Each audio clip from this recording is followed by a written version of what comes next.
Okay, I wasn't really able to explain things as well in the first video. I'm not going to actually do the test again, but I'll just explain it here, let you know everything like the issue we're dealing with.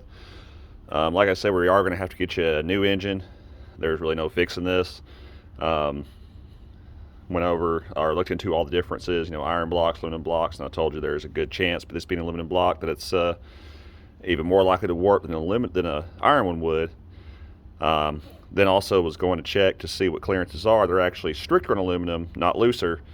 So an iron block or an aluminum block is destroyed with even less warpage than an iron block would be, and that limit is supposed to be 0.02.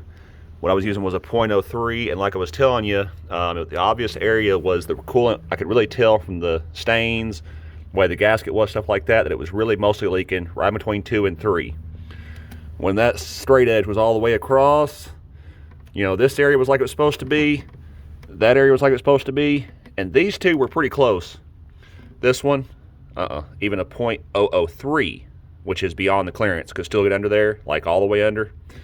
It's warped. Basically, it's warped where these are a little raised and this is a little sunk in. It's kind of bowed inwards a little bit. Best way to describe it. There's no fixing that.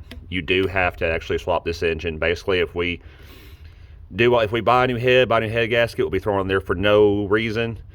As soon as we start up, be right back having the same problem. You'd have thrown a lot of money away. But that's why we were doing the evaluation beforehand. This way you haven't bought any parts while I was doing the take apart, which, like I told you, the turbo likely won't come with other engine.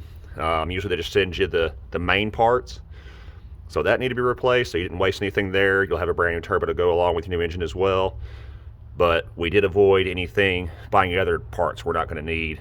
Because again, we just need to go ahead and get you a whole new engine, because there's no fixing this. This guy's history. But that's basically what's happened, is that it warped here. The evidence was everywhere. There was still fresh coolant. That's even what some of these stains are. There was fresh coolant all in here, all over these two pistons. The problem was in here, and the straight edge found it. It's bowed inwards here. Ain't no way it's ever going to seal again.